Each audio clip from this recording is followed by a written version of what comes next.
호세아서 마지막 장을 읽었습니다. 호세아서 전체가 주는 메시지가 있습니다. 그게 뭘까요? 1절의 말씀에 나온 것처럼 내 하나님 여호와께로 돌아오라. 하나님께로 돌아오라는 것이죠. 지금 북이스라엘은 어떤 상태인가요? 내가 불의함으로 말미암아 엎드려졌느니라. 죄로 말미암아 상할 대로 상해지고 깨질 대로 깨져 있는 상태라는 거예요. 모든 사람이 죄를 범했고 사회 곳곳이 죄로 물들어져 있고 죄의 영향을 받아서 점점 무너져가고 있고 이제 앞으로 완전히 무너질 때를 기다리고 있는 거예요. 재판으로 본다면 이제 유죄 판결이 되어진 것이고, 그렇죠? 이제 형량을 감당해야 된다. 판결이 이미 내려져서 이제 형량을 감당해야 될 그런 상황이에요. 회복하도록 하나님께서 방법을 주시는 거예요. 어떻게 하라고요? 하나님께로 돌아오라. 내 하나님 여호와께로 돌아오라. 우리 이 말씀은 꼭 기억해야 돼요.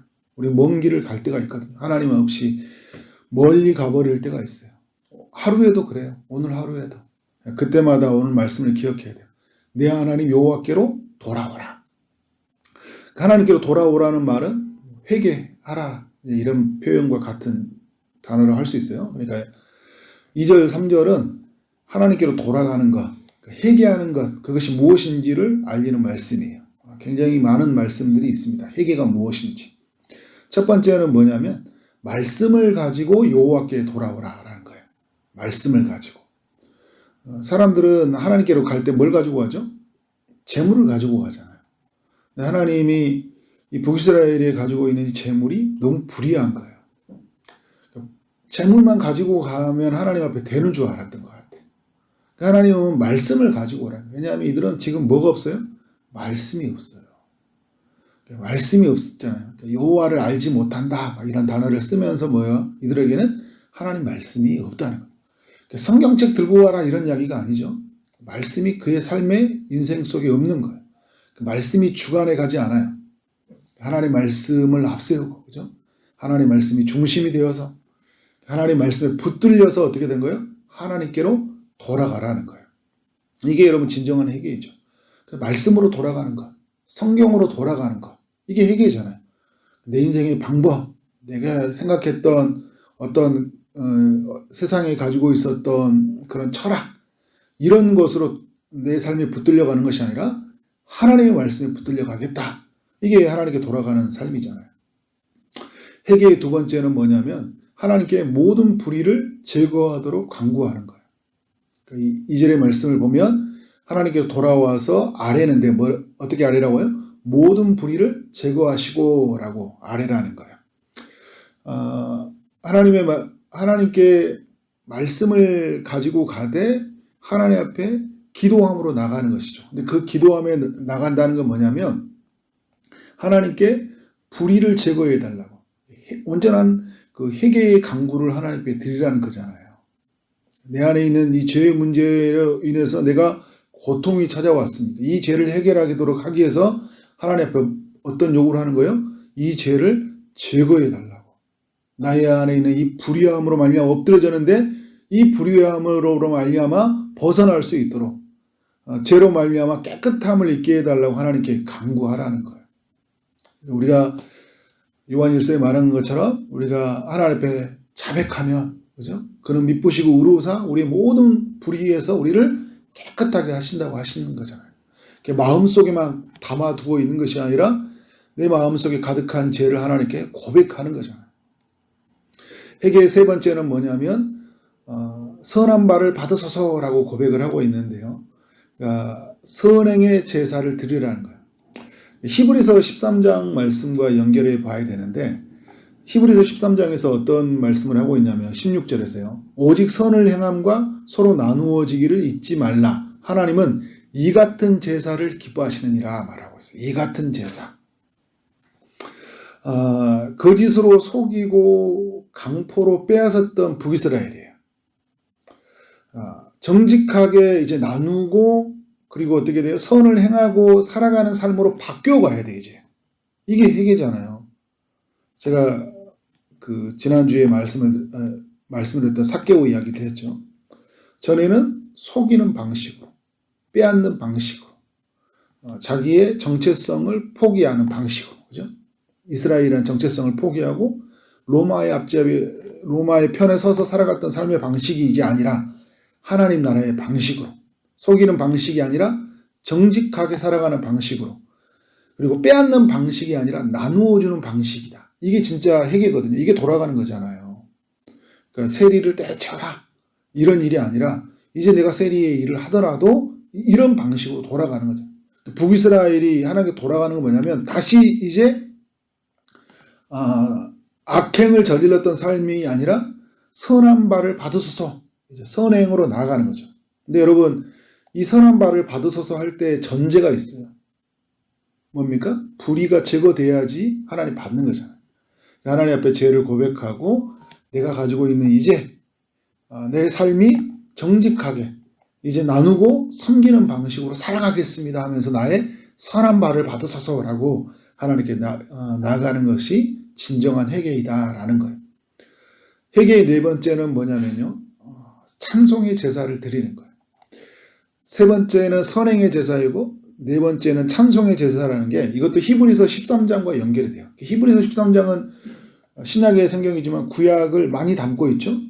그래서 구약의 여러 제사들과 여러 절기들을 설계하면서 진정한 제사, 진정한 절기가 뭐냐, 진정한 속죄가 뭐냐 하면서 예수 그리스도와 연결을 짓잖아요.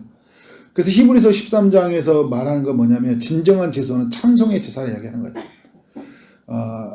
13장, 그러니까 히브리서 13장 15절에 보면 그 호세아서 오늘 14장 2절과 비슷한 말씀이 있어요. 호세아서 14장 2절에서는 어떻게 하고 있어요? 우리가 수송아지를 대신하여 입술의 열매를 주게 되리라 이야기해요. 그러니까 어떤 재물이 아니라는 거예요. 재물로만 가지고 가면 하나님께 다 된 줄 알아는 거예요. 그걸 대신해서 진짜 뭘 드리냐면 입술의 열매를 하나님께 드리라는 거예요. 입술이 지금 부정해 있거든요. 온갖 악행을 저지르는 말들, 이런 말씀을 쭉 보면 나오잖아요. 속이는 저울로 막 살아갔잖아요. 그러니까 그런 어떤 입술의 입술이 어떻게 된 거예요? 하나님 앞에서 아름다운 삶으로 드려야 될 텐데 히브리서 13장 15절에 보면 이런 말씀이 있어요.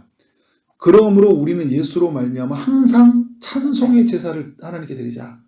항상 하나님께 찬송의 제사를 드리자. 이는 그 이름을 증언하는 입술의 열매니라. 이런 표현을 하고 있어요.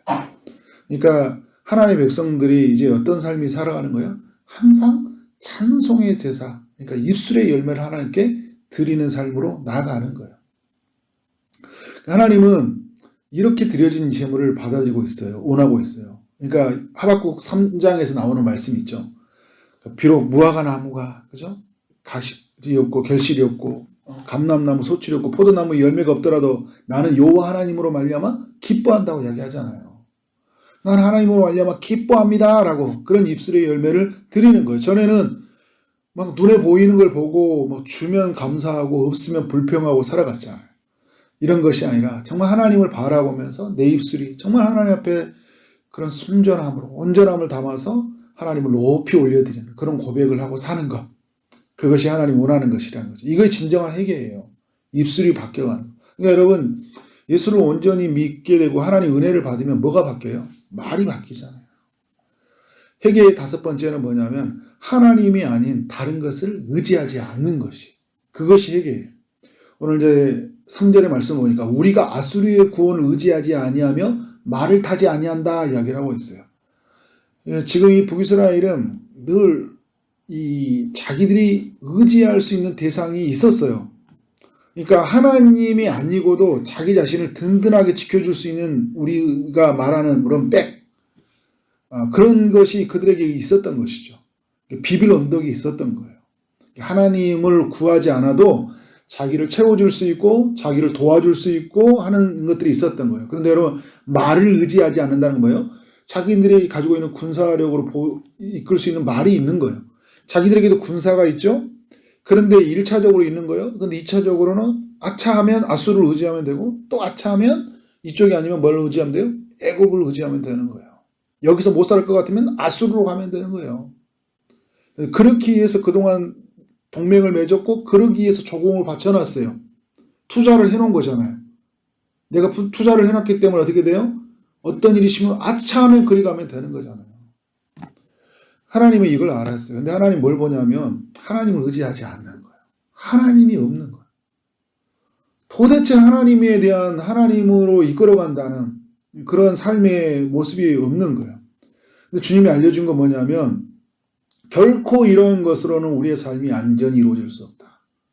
아수르는 결코 안전할 수 없다. 여러분 결국 아수르가 어떻게 돼요? 아수르가 그들을 삼켜버렸잖아요. 아수르가 철저하게 저들을 짓밟아 버렸어요. 왜요? 그들은 의지할 대상이 아니라 짓밟을 대상이었다는 거예요. 우리가 주변에 보는 것들이 사람, 돈 이런 건요. 우리를 철저하게 짓밟아 버려요. 하나님은 그걸 싫어하셔요. 왜냐하면 하나님은 자신만을 사랑하기를 원하시니까. 그래서 이제 회개의 6번째는 뭐냐면요. 우상을 깨트리는 거예요. 오늘 말씀에 보면 우리의 손으로 만든 것을 향하여 너희는 우리의 신이라 하지 아니하려니 이야기하고 있어요. 우리의 손으로 만든 것을 향하여 이제 뭐예요? 이것은 우리의 신이 아니다. 이거는 우리가 가지고 있는 우상을 깨트린다는 거예요. 우상으로 향하는 삶에서 이제 돌아서는 거예요. 그리고 우리가 손으로 잡았던 것을 놔버리는 거예요.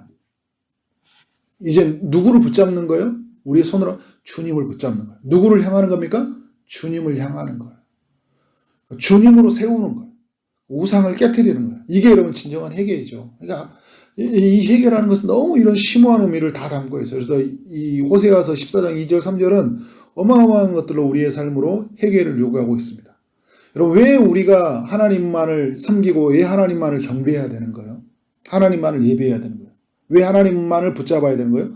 3절 하반절 이는 고아가 주로 말미암아 국류를 얻었음이니라. 우리는 고아였잖아요. 그런데 우리가 주로 말미암아 국류를 입었다. 그렇기 때문에 이제 우리는 어떻게 돼요? 하나님께로 온전히 돌아서는 거예요. 그럼에도 불구하고 이전으로 돌아가서는 안 되는 거죠. 그 마치 고멜과 같이 자기 자신을 남편으로 맞이해야 되는데 뭐예요? 다시 음녀의 삶으로 돌아가죠. 엄청난 값을 지불하고 돌아와야 되죠. 근데 그 돌아온 여인이 해야 될 것은 뭐냐면 이제 고아와 같이 내가 버려두는 삶이 아니라 오직 남편 된 이 사람만 붙잡고 살아야 되잖아요. 그러니까 오늘 우리가 그렇다는 거예요. 그런 마음으로 하나님 앞에 나아가야 된다. 이것이 진정한 회개이고 이것이 하나님께 돌아가는 것이다 라는 거예요. 4절 이하는 하나님께로 돌아오는 자에게 주는 약속의 말씀이에요. 내가 그들의 반역을 고칠 것이다 얘기하고 있어요. 기쁘게 그들을 사랑하리니 기쁘게 그들을 사랑한대요. 나의 진노가 그에게서 떠나갔음이라. 하나님은요 죄를 미워하시지만요 자신 앞에 돌아오는 자를 기뻐하셔요. 하나님은 하나님의 용서는요 죄를 기억하지 않아요. 하나님의 용서하심은 이전에 우리가 그런 하나님의 불의함으로 엎드려졌던 것들을 우리를 바라보는 것이 아니라 어떻게 돼요? 하나님 앞에 용서를 구함으로 말미암아 국류를 입은 우리 자신을 바라본다. 그러니까 우리가 예수께로 돌아간다고 했을 때 우리 자신을 어떻게 돼요? 예수님의 공로를 의지해서 그 예수님의 그 피에서 우리를 보는 거잖아요. 우리를 기쁘게 사랑하거든요. 그러니까 주님은 우리가 하나님께 회개하고 돌아오는 것을 이렇게 바라본다고 하시면서 5절 이하에 어떤 약속을 하고 있습니까? 내가 이스라엘에게 이슬과 같이 하겠다. 이슬이 어떻게 됩니까? 이슬이 각 모든 나무들, 식물들이 임할 때 회복이 되어지잖아요. 살아나잖아요. 활짝 피어나는 일들이 일어나거든요. 오늘 말씀에 보면 그 백합화 같이 피겠다. 레바논에 백향목 같이 피겠다 얘기하고 있어요. 그의 가지는 그의 아름다움은 감람나무 같다. 그러니까 뿌리와 가지와 열매가 매우 아름답게 맺혀져 간다는 거예요. 레바논의 이야기를 하고 있죠. 백향목 같으니. 그래서 뿌리가 바뀌고 그 향기가 레바논 같고 또 레바논 향기도 또 레바논의 포도주 같다. 그러니까 그 당시에 가지고 있는 그 레바논의 그 나무, 그 열매, 향기 모두가 부러워 있는데 하나님 나라 백성 회개하고 돌아오는 자들에게 이와 같이 하나님이 열매를 맺어주시겠다는 거예요. 이와 같은 하나님의 회개하는 자에게 이와 같이 풍성한 것들을 허락해 놓는다는 거예요. 그러니까 여러분 그냥 돌아오는 게 아니라 어마어마한 식탁을 준비하고 어마어마한 하나님의 선물을 준비하고 어떻게 하는 거예요? 나에게로 돌아오라. 회개하고 돌아오라 얘기하고 외치고 있는 것이죠. 여러분, 그러면서 오늘 우리의 삶 안에서 진정한 하나님으로 말미암아 8절에 말한 것처럼 마지막에 내가 하나님으로 말미암아 열매를 맺는 그런 삶이 우리 안에 이루어지기를 원합니다. 이제 호세아서 말씀이 이렇게 맞춰져 가는데요. 하나님께로 돌아가자. 그걸 힘써 알자. 이 말씀을 늘 기억하면서 정말 우리가 삶에 살아가는 동안 하나님이 아닌 다른 길을 갈 때가 있어요. 다른 것을 붙잡고 살 때가 있어요. 다른 것에 마음을 빼앗길 때가 있습니다. 오늘 하루에도 그럴 때가 있어요. 강아지가 경계선을 넘어가서 주인을 잃어버린 것처럼 너무 멀리 가버릴 때가 있어요. 그때마다 외치는 말, 우리의 성령을 통하여 우리에게 주시는 말, 내 하나님 여호와께로 돌아오라. 내 하나님 여호와를 힘써라 라는 하나님의 외침의 말이 여러분 가슴 가운데 울려지기를 원하고, 그래서 삶의 방향을 하나님께로 나아가 하나님이 주신 풍성한 선물, 예비하신 선물을 오늘도 풍성하게 앞으로 살아가는 모든 삶 동안 풍족하게 누려가는 여러분 삶 되어지기를 주님으로 축원합니다. 아멘. 기도하도록 하겠습니다. 하나님 아버지, 호세아서 말씀을 14일 동안 묵상하며 또 하나님 앞에서 은혜를 누리게 하시니 감사합니다. 여호와께 돌아오라는 하나님의 메시지 앞에 우리의 삶이 온전히 하나님께 돌아가는 삶 되도록 인도하여 주옵소서. 하나님이 아닌 다른 길을 가지 않게 하여 주시고, 다른 것을 붙잡지 않고 오직 하나님만을 붙들고 하나님께로만 돌아가는 우리의 모든 삶이 되도록 인도하여 주옵소서. 오늘도 주의 응답을 기다리게 주님이 찾아가셔 일하시되 육체의 아픔 중에 있는 이들에게 치료의 광선을 비춰주시고 고쳐 주옵소서. 취업을 준비하는 이들, 결혼을 준비하는 이들, 임신을 준비하는 이들, 하나님 또 시험을 준비하는 모든 이들에게 하나님이 찾아가시고 일하여 주옵소서. 오늘 하루 만나는 모든 사람들에게 주의 사랑이 흘러가게 하시고 주어진 일 최선을 다해 일하게 하심으로 말미암아 하나님께 영광이요 우리 모두에게는 큰 기쁨이 되는 하루 되게 하여 주옵소서. 오늘 또 각 교회마다 드려지는 모든 수요 예배에 함께하여 주시고 예배 속에 임재하신 하나님을 만나게 하시고 응답하심을 경험하는 하나님 이 하루가 되도록 인도하여 주옵소서. 예수 그리스도 이름으로 기도를 쌓옵나이다. 아멘.